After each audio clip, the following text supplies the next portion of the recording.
We've reached something of a crossroads with this story. I was on a couple of months ago at a gyukatsu restaurant, which is breaded beef cutlet, very popular with foreign tourists, especially in Tokyo. They have a bunch of branches all around the city, and I found it really interesting that they had a tip jar. Inside the tip jar were a mix of other foreign currency, mostly US dollars. So I'm guessing this is sort of an American thing, although we're going to take a look at an article that just dropped today. Was it today or yesterday? Well, just recently, about tipping in Japan. It was originally published in Japanese, translated into English. We're going to look at the English one, and it is fascinating to see if this is taking root or not. And the debate is starting to rage more and more inside of Japan because more tourists are coming here. It's changing the culture, and we're seeing more and more protests, I guess you could say, people that are upset with the fact that foreign tourists are coming here, just foreigners in general, foreign residents are coming here and changing the culture, the Japanese culture. I don't think that that's the right way to look at things, but then again, you see stories like this, and the tipping culture is something that could radically change the way that Japanese approach their job. There's a lot of great things about Japanese service, and there's a lot of stuff that the great things about foreign tourists that want to tip, I guess. I don't know. We're going to take a close look at this. Here's a tip box. This one's from Reddit here. This is a typical one at a Japanese restaurant now. It says in English, and that's also interesting in itself, right? It says, tip box, thanks. You don't really think too much about it, but it's written in English, not in Japanese. It's a little bit weird for me to see this, especially it's right next to the place where you would touch your credit card to get in there. This is just at gyukatsu restaurants. But this is increasing. I was surprised. I thought the debate was, all right, gyukatsu probably only chain, maybe no one else. I started to see it in other places. So I wanted to go over this article here. Hey, Aiken, how you doing? I wanted to go over this article here just to take a look at it. For 2025, here are some key figures and trends. The average national minimum wage projected to rise to 1,118 yen per hour. This would be a record increase. This is for the entire country, not Tokyo. Tokyo is 1,226. That's actually like $7.50 per hour. I know a lot of you are going to say this isn't a lot, but the situation for those that are working in minimum wage jobs is different than those in the United States and in Europe. Most likely, I'm not European, so I wouldn't know, but I can say for the United States, they're kind of different situations here, and I'm going to talk about this in more depth. If you're looking at this from an American approach, then you're going to say, oh, it's not a livable wage, and I get that. We're going to talk about it. In other prefectures, the rate will range from around 1,000 to 1,050. It just depends because the living costs out in the countryside are much less than here in Tokyo. We'll talk about this after we look at this article. I think it's fascinating topic because this is again a crossroads where Western culture and Japanese culture is meeting, like right here in the tipping area, and I think it's going to be something that we're going to be debating more and more over the next couple of years. This article comes from the Mainichi. They also have an English version of their newspaper online, which is really interesting. Could tipping culture spread in Japan as foreign visitors express desire to pay? With a tipping jar in US dollars. They picked probably US dollars because it's an American thing, more or less. Tokyo. To tip or not to tip, that is the question on some people's minds as Japan welcomes a surge of tourists against the backdrop of a weak yen. The number of visitors to Japan set a first half January to June record this year, topping the 20 million mark to reach an estimated 21.5 million. That means they're going to go over 40 million this year, which is crazy. The annual figure remains on track to top 40 million, all-time high. I just said that. Amid the influx, Japan has seen a quiet increase in tip boxes. It's quiet because only people like me are talking about it, and we need to talk about it more. Is tipping accepted in Japan? How dare you ask that question, newspaper? Well, I'm just arguing with myself now. In some Western countries, it is normal for customers to tip at restaurants or in taxis, for example, but in Japan, the custom of tipping is rarely encountered. With Japan experiencing an unprecedented inbound tourism boom, will the tipping culture also spread? Stop here for a second, just talk about this. It's spreading whether or not the articles and people talk about it or not. Why? I think it's just, there are people that are traveling for the first time that have never been in another country. There's an old saying, You know the old saying, everybody knows what I'm going to say. Well, most of you. When in Rome, a lot of people don't even finish it. Maybe you have questions. When in Rome, do as the Romans. So you don't bring your culture into another country and then change that culture, especially with, the strong dollar. I think the Japanese economy is not at its strongest point. I think you can feel that. Japanese citizens are finding new ways to alter or make different kinds of businesses, taking advantage of the tourism sector, which is a growing sector in Japan. But when in Rome, do as the Romans. So just take that old expression to heart and don't forget it. When you're in Japan, do as the Japanese. Don't bring your culture into Japan. That's the end of the story right here. So you can stop watching this live stream if you want to, but we're going to keep going because there's more to it. I think it's important to say it, everyone's thinking it. In some Western countries, it is normal for customers to tip at restaurants or in taxis. Japanese culture of tipping is rarely encountered. When I got here 25 years ago, I had no problem not tipping. It just took so much off my mind. With Japan experiencing unprecedented inbound tourism booming, okay, I think we read this, didn't we? Did the story go back? One bar, okay, this is where it gets interesting. One bar in Asakusa began placing a tip box next to the cash register about a year ago. This was because foreign customers had already been leaving tips. They would leave it on the table, which left mass confusion. Talk about not something that's appreciated. What do you do when someone leaves 1,000 yen or $10 on the table? It just sits there. People they think you forgot it. While there were also Japanese customers who would say, keep the change and leave the coins. Some Japanese customers do say that, I guess. Maybe they just don't want to put it in their pocket. That means you don't respect money? What's up? What's wrong with you? The bar owner in his 40s once had a foreign customer ask him, is it rude to tip in Japan? Wink, wink. The owner says when people feel they've received value beyond the price of the food or the service and express their gratitude with a tip. We welcome it. That's his approach. It's fine either way if customers leave a tip or not. Really? You see where I'm going here? It's not going to be fine. He added that with the increase in foreign visitors, more shops may start placing tip boxes. Aiken, thanks. Please explain why it can be an insult. Aiken, I'm all over that. We're getting there. Carrie, 47, no relation to the Carrie on this channel who we love, who's often in the live chat, was visiting Asakusa from a western U.S. state of Oregon. That's Peter State. Commented, I give 1 to 2,000 yen, or about $6.75 or $13.50 to the guides who showed us around Tokyo and Kyoto. Why? Why would you do that?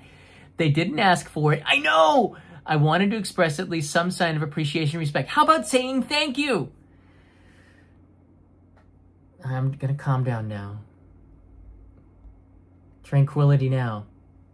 According to the Japan National Tourism Association, the number of inbound foreign tourisms visiting Japan reached... Okay, the article seems to go over this again and again.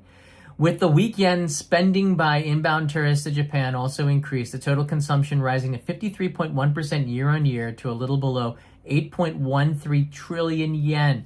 So more money is coming into the tourism industry here, which is pretty incredible. I don't know what's going on here.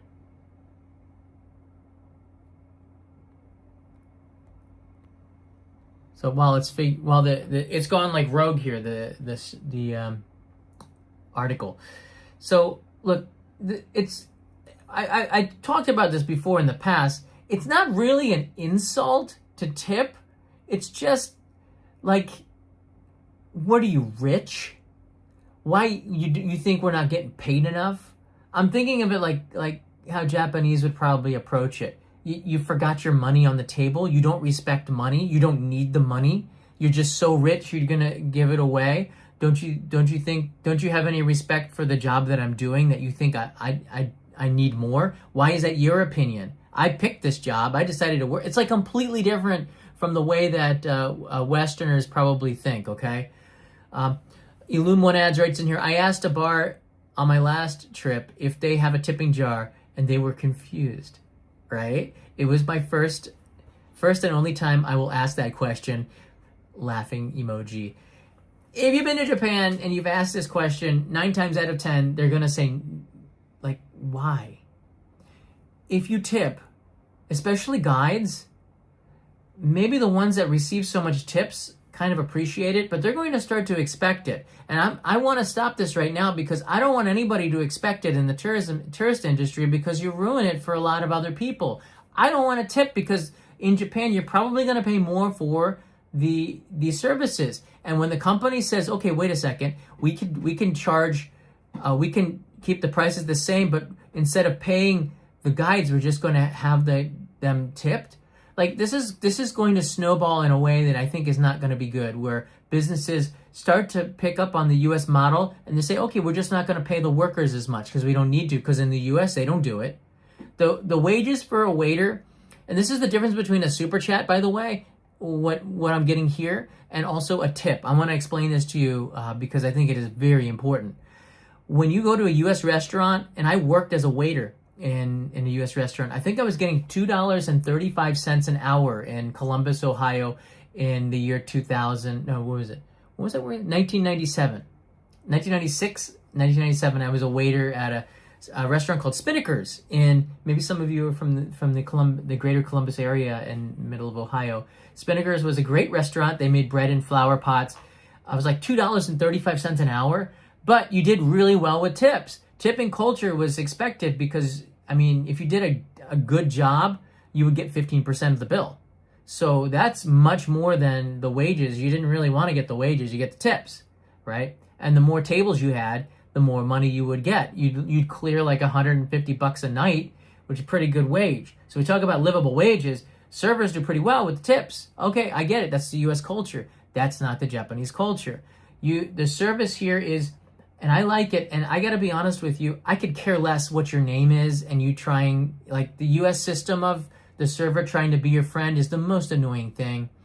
You come to Japan, you get really nice people. They bring the food, they run it from A to B. They don't try to, talk you up.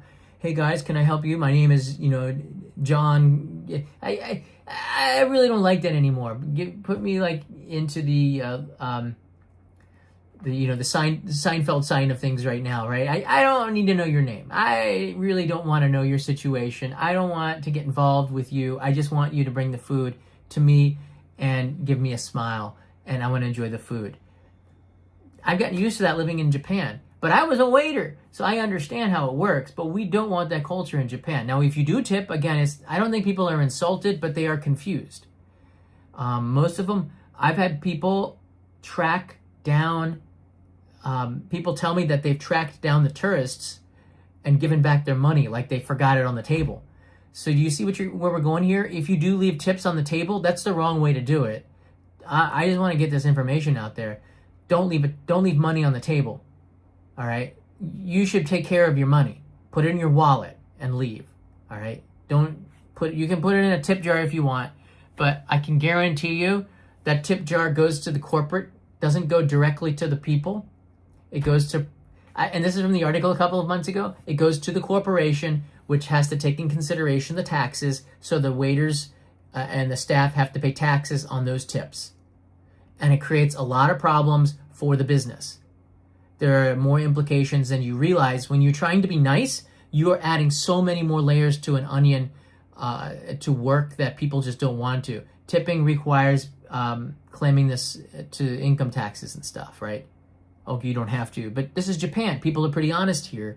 You kind of have to. So if you start making and tipping becomes a part of your income, you really burden people. And this isn't a thing, how do you do this with taxes? It's really hard for Japanese companies. So there are some entrepreneurs that are making, this is like a thing about 5 years ago, trying to make it more widespread. So the government will adopt ways to make this easier for the tax system, but it's not there yet. So when you tip, you are creating more hassle for people than you actually realize. It's almost like a selfish thing. You feel guilty for not tipping, so you don't want to give. So you need to feel an urge to give people money, but it's so much different. You don't need to do that in Japan because people do the service because they want to, right? They are paid about what used to be minimum wage a while ago in the U.S., but the cost of living in Japan is a lot less. Even in Tokyo, the types of people that work in these jobs are people that are students, young people that are just using it for like spending money, beer money. They're not trying to make a living off of this. The majority of people who go to college or go into a vocation, they end up working for a salary. And the salaries often come with bonuses and they do quite well. But if you're working in a minimum wage job, it's not the same kind of situation where, okay, we've got a group of people that are trying to live off of minimum wage. That's not the case at all in Japan. It's not the same as in the West. And we do have people that are working at gas stations pumping gas. And I got a question. Why are the ladies at Eneos so, like, they're all models? I swear to, every time I go and I get my tank filled, it's some lady, and I don't make any comments because I don't know how it's going to be interpreted, or some guy who looks like he probably should be pumping gas at the gas station. And then there's a lady who's like a gas station idol. It's weird, okay? You can leave something in the comment. The ladies that are working at the gas stations in Japan are like off the charts, like 10s out of 10s. Like, all right, off topic, but I wouldn't tip them either.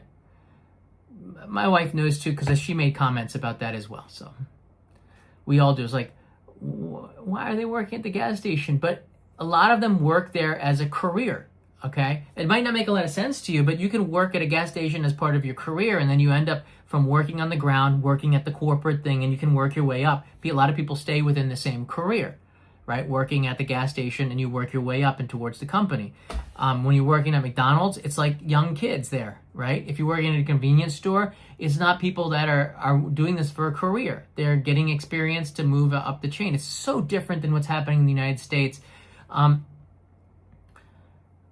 I want to go over this because I thought it's somewhat pertinent, because I know we have people that are thinking with their hearts, and I think that that's a great thing. And then I'll go over why Super Chat might be different. The minimum wage in Japan is, let's say in Tokyo, is 12.26 here. So 40 hours a week, that's 196,000 yen per month before taxes. So it's about 1,300 take home. It barely covers rent. You can get an apartment, 1K, for $700 a month.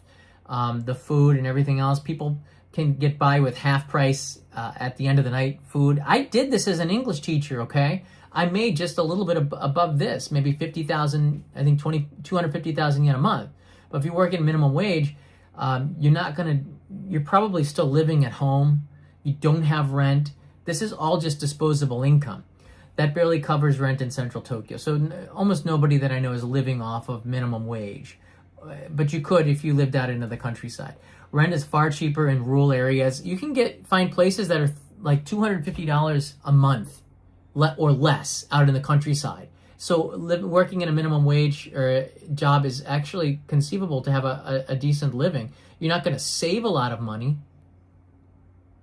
but it's certainly much more livable out there. I don't think anyone's doing minimum wage jobs in Tokyo to looking for a livable wage. Everybody knows.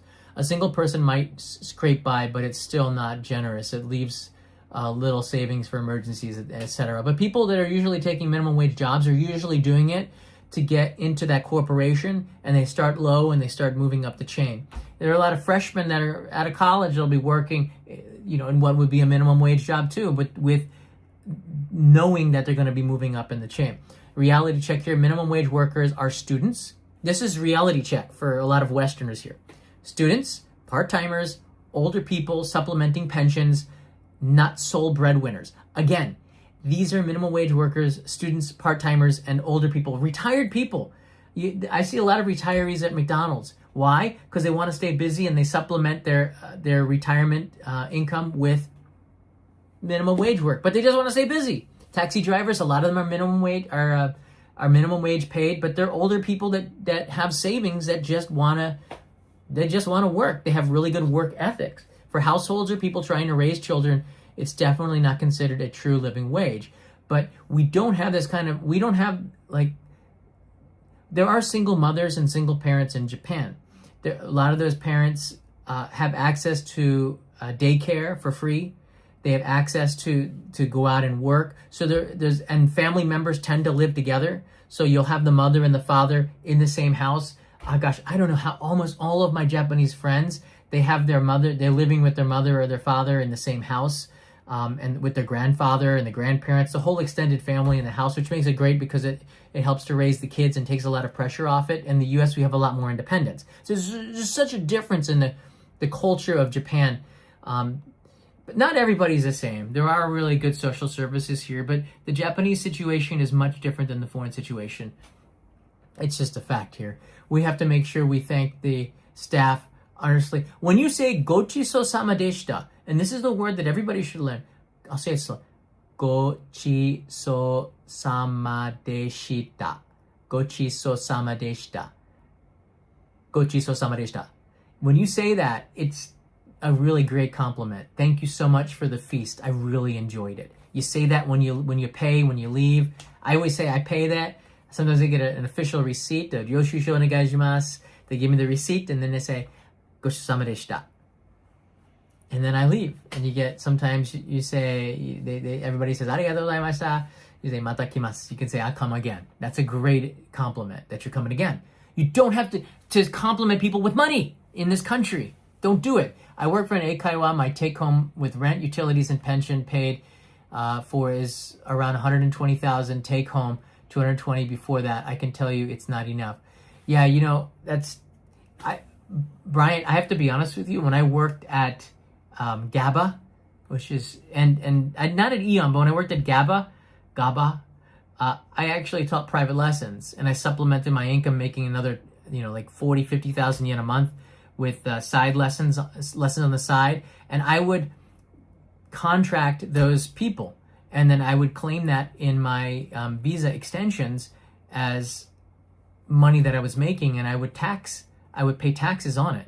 You could obviously not pay taxes on it, but I had literal contracts with the private students to give them this service. It also made it seem more professional, and the students stuck around a lot longer.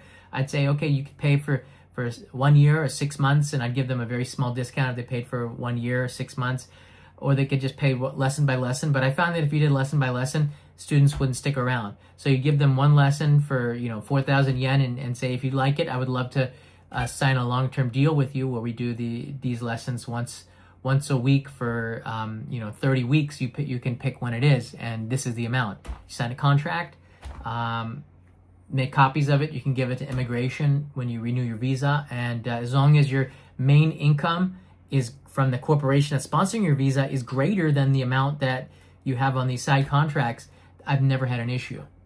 You could supplement it, but your contract with that company might say you cannot do work outside of the company, and then in that case you might be locked in.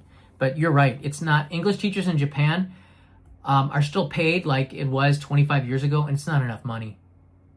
Should you tip your English teacher? Nobody's gonna tip your English teacher, all right? Nobody tips a teacher, but that's not true. So this is another side, okay? A super chat is not a tip, all right? Creators are paid nothing. I have no minimum wage. I don't get anything, all right? I get whatever I get. The ad revenue is it's kind of not really that great right now. So this channel is supported by memberships. This channel is supported by super chats. And there's a little bit of ad revenue. The ad revenue is a small part of it all. That's the way it is, okay? For somebody working at a restaurant, it's a different type of a situation. When you're giving a tip, it's not the culture here. It's confusing. I was confused when I got the first super chat in 2017. They didn't even announce it yet. I was hitchhiking, and these colored boxes start coming up. I'm like, what the heck is that? I didn't even know how to... And YouTube allowed me to see all of the super chats so I could thank people at the end, but now they make them disappear even for the creators, so it's hard to do. You got to catch it when you see it. But it's a totally different thing here. This is more of a support. Although I think Patreon's a lot better for support, to be honest with you, because everybody knows that Google is taking a percentage out of it, and Patreon, it's a much, much smaller percentage. Michael Sasano, my brother from the Aloha State, is here. This is a great live stream discussion for me. It was a challenge to get used to not tipping when I visited Japan. I ended up giving out Hawaiian chocolate covered. That's a great thing to do. Instead of money, bring something from your hometown. Bring postcards. You can bring trinkets like keychains.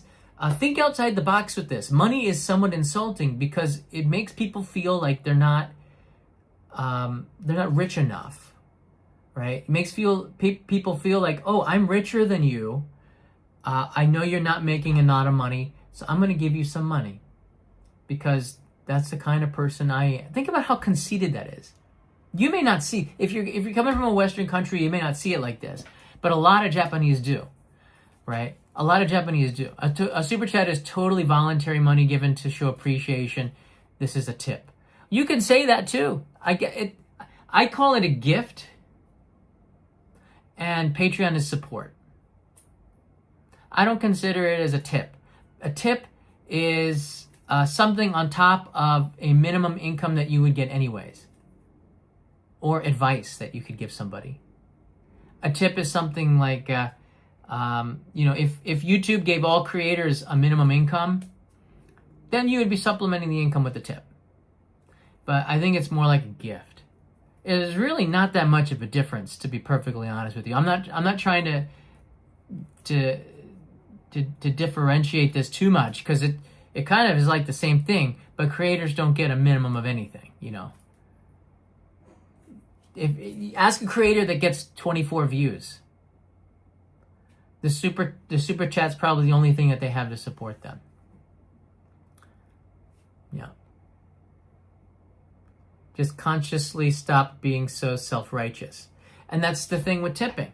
When you come here to Japan and you tip people, and this is not the culture, it is the culture on YouTube to do it for live streams.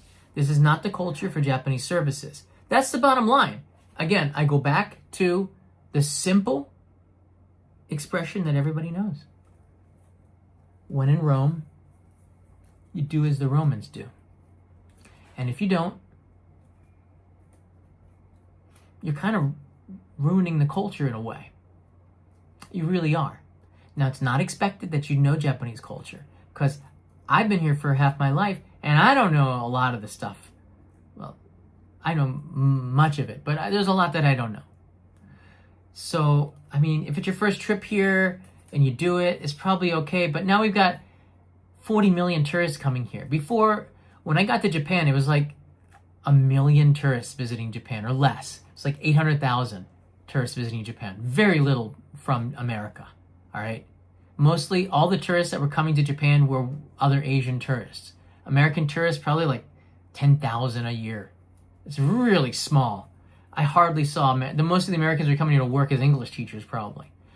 But now it's so different. Now we've got hundreds of thousands of Americans that are coming here, as well as other Europeans. And we're starting to see an increase, especially in Tokyo, Kyoto, and Osaka, where the golden route is, more people tipping. I don't know. I can see where it's going, and they're going to be places that specialize in foreign tourists more because they can make more money off of it. And it's all good. If the place has a tip jar, you gotta imagine it's not an authentic restaurant, because they're now catering to tourism. I don't think that's not what tourists. Is that what you want? Is that what you want? And you have to ask, like, where does this go down? Play this out, right? If you play chess, you're always thinking like 10 moves or more, depending on what kind of player you are. 100 moves. And Jamie, thank you for the pledge on Patreon. I appreciate that. It's just different. It's a different culture. And I'm telling you, like, if you feel like you have to do it, then you're not doing the expression, in Rome, do as the Romans. Just say that to yourself before you tip, and then don't tip. All right? Say thank you. The value of saying thank you and smiling, that is a big deal. All right? I'm kind of upset because this story is not getting to the end here. I'm gonna let it run and see if we can get to the end here, of it, and bring it up again. Because the reason why is because they took a poll in Japan, and you don't have to take it from me. You can take it from the Japanese themselves. The Japanese themselves here Why isn't it getting there, right? It should be scrolling faster. Like, stop scrolling. So the Japanese themselves, in this poll here, 91% said that they didn't want tipping culture, right? I'll put a link in the description if you're interested in this article that came out yesterday. They don't want tipping culture here. They don't want to tip. The Japanese workers coming out of the service schools, the reporters went in there.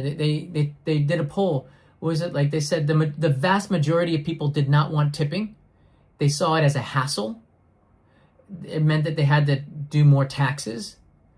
And how do you judge good service? The service should always be good. That's the point. So it's just like some rich person wants to give more money to them, and it makes everybody feel uncomfortable, and that's not a good thing. All right, I think maybe we'll get to the poll. I don't know why it's not. Well, here we go. It's starting to go down here. Well, but the comments are fascinating. Ian writes in here, as far as I'm aware, tipping is an exclusively American tradition to cover their low wages. And no, that's not true. They more Germans, according to this poll here, and if you're from Germany, you're going to chime in here. More Germans tip than Americans tip. They just tip like 5 to 10%, where Americans will tip like 10 to 20%, right? Americans just tip more. It's not because Americans are more generous. It's because more Americans don't understand Japanese culture. I don't know. I don't know why the article's not moving. I did save it to the end. I don't know what happened. I'll put a link in the description. And actually, you know what? I can pull the article up right now because I have it here. I just don't want to turn the camera around and show you the apartment because Kanai might get upset here, but hold on a second.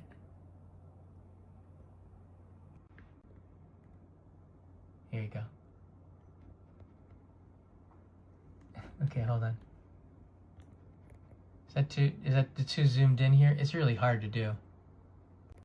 It's hard to do. Never mind. The reason for tipping here's the end of it here. Eiko Kumagai, a former Japanese flight attendant, now teaches hospitality, called omotenashi here in Japan, at the Kansai Gaidai University, says that Japanese hospitality is rooted in respect, consideration, and care for others. When people genuinely care for others, they naturally smile and act politely. This is true.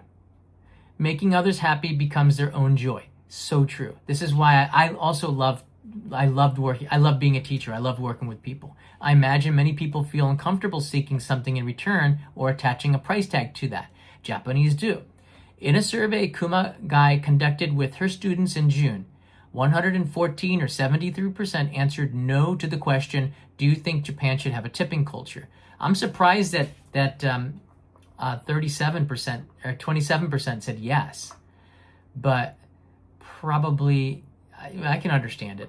These are younger people. 73% said no.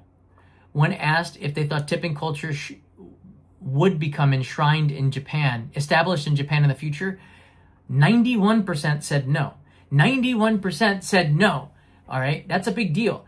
In the free comment section, many expressed negative views about tipping, such as, this is the hospitality industry, people in the industry in Japan. When I studied in Canada, I was always unsure how much to tip. I'd rather be paid by the company for my work rather than receive tips. It seems like a hassle. Depending on the service, does she know how much you could make in tips? But that's the thing. Japanese workers aren't doing service just for the money. They do it for other reasons than just the money. They do it for the job. They do it for the experience. They do it because it's a foot into the door of that company and they're going to be rising up or using it to parlay you into a different job. Kumagai speculates the American style of tipping probably doesn't fit Japanese culture, even if some shops in tourist-heavy cities start accepting tips like Tokyo, Kyoto, Osaka, from foreign customers. I don't think Japanese people will start tipping like foreigners do. And I think that's the consensus here with our group here.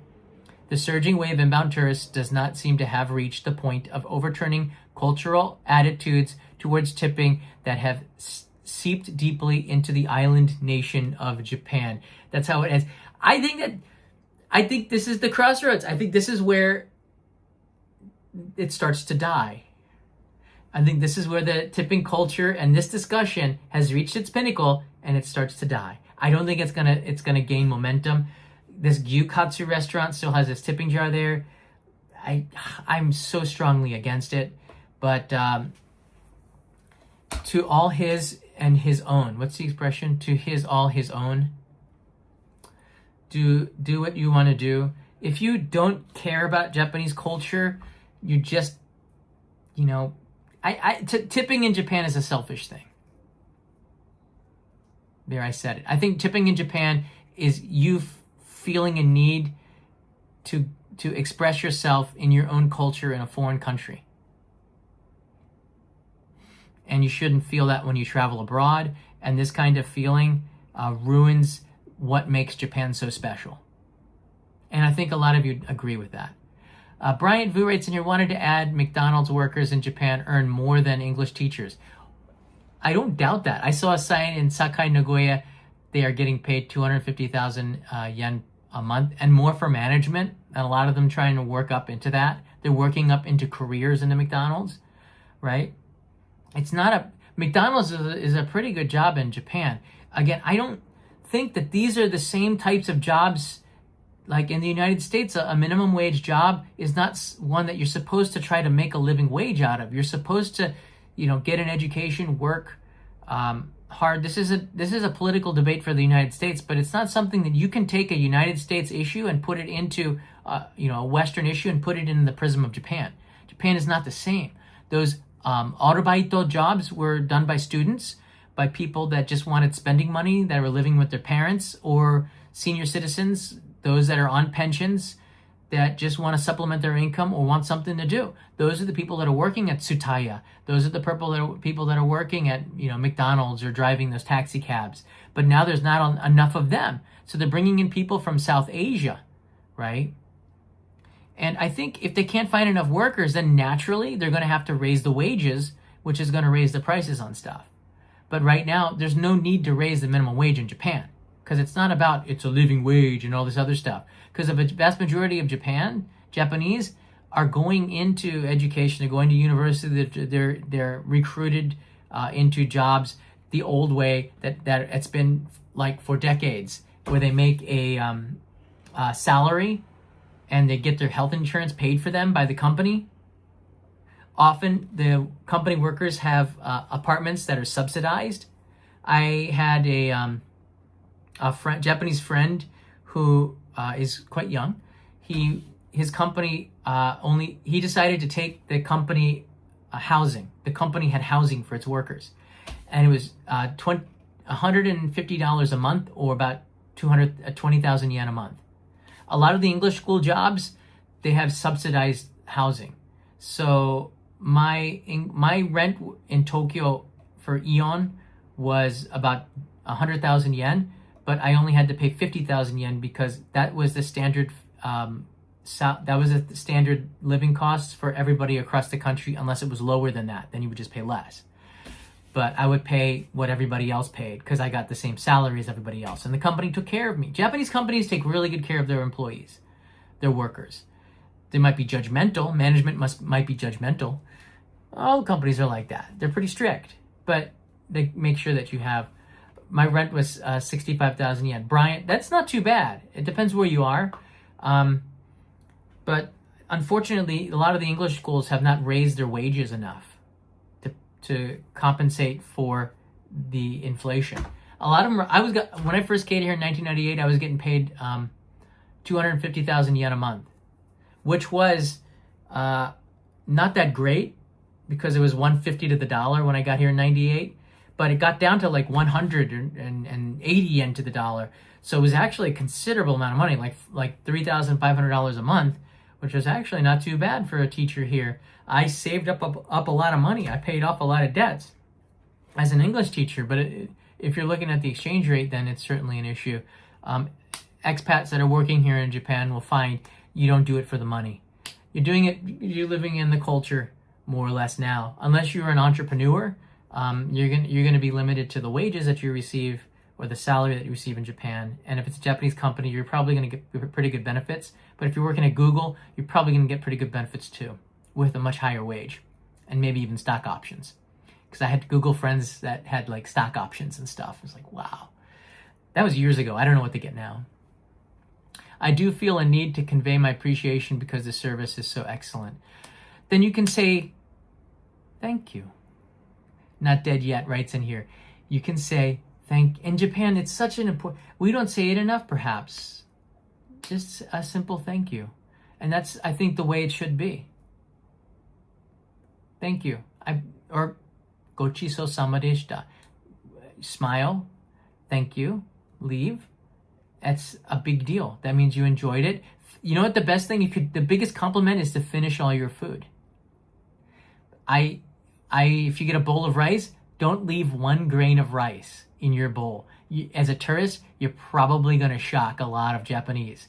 Even with my chopstick skills have honed over time to try to compete with Daniel LaRusso, who is my doppelganger. But one thing I learned with chopstick skills is you can get in there and just get that one little rice and start eating every single rice out, and it's a really big compliment. The restaurant says, okay, he really liked the food. I'm happy about it. It's a different culture. But the one thing I can say for those that are in the United States or in the Western countries coming here is, this is in particular around Asia, because every country is different as well. But the one thing you learn about with traveling is that you have to learn how to change and evolve your culture and learn about that culture, and not come here and say, I'm going to stay who I am and I'm going to do what I want to do. Whereas when I traveled, 25 years ago as a backpacker, I was American, but I was also very much into doing what the locals did and learning about why they did it that way. And was it better than the system in the US or not better, and why? I was always thinking about these kinds of things, and it was fascinating. In South America, I went through Africa, I went through Central America. I saw the way that the family life in Central America was really good. I loved the closeness of all the families, but I just didn't like the crime. It was quite dangerous, especially in the cities, but in rural areas of Central America, it was wonderful. So, I learned so much. I saw the life in Bolivia. I thought there was a lot of corruption, but also the family life was really great. People were pretty content, and people worked really, really hard too. I was really impressed. Argentina, people ate so much better in Argentina than they ate in the West. Of course, the economy wasn't as good, but I learned so many things from traveling. But I didn't go in there as an American, and I wasn't in a resort type of a thinking. And for the majority of tourists that are coming here, you're not going to a resort. You're going to a country, and you have to, you're with all the other citizens. You have to kind of do what everybody else does. You can't just do it your way, And that's why it leads to friction, and why some restaurants are like, you know what, we just don't want any foreigners coming here. They tip us. We have an event coming in and the restaurant's reserved, and they think it's racism when we don't let them in. If they don't let them in, everything boils down to race, or it's not like that, right? It's often a very different explanation. And the thing is, I'm preaching to the choir here because a lot of you that are watching the show completely understand this. But it's good to discuss it. This is a live stream, so I think it's really interesting to check out the comments. A lot of those restaurants, and it's increasing, where restaurants don't want foreigners to go in there. They don't want to deal with the tips. The management of the restaurants don't want the tips because they gotta claim them for the taxes. They just don't want it. All right. The tip jar is a compromise. According to Gyukatsu, they didn't want the money going straight to the workers because it created issues. So if it went to corporations, which, by the way, I'm pretty transparent about it. Everybody knows that YouTube takes a percentage of the money that comes in through super chats. That's why I say Patreon is the way to go. Oh, hold on a second. It's Leo and Kanai. They're home. Is the way to go. Hi. Anyways, I gotta leave Leo's here with Kanai. If you have any questions, this is a great topic. Leave in the comments below. I'll revisit older topics like this as it becomes something that's more of an issue discussed within Japan. Again, we're like really at a crossroads here in Japan with how foreign tourism is coming here and changing the culture of Japan. This is a very issue that's causing a lot of friction, especially with the extremists in Japan, and they do exist, but that is not the majority. Most people, this isn't even an issue to Japanese, but it's slowly getting out into the countryside, and I don't know. I want to keep Japan the way it is because I really like the way it is. It seems to work pretty good. All right, mata ne.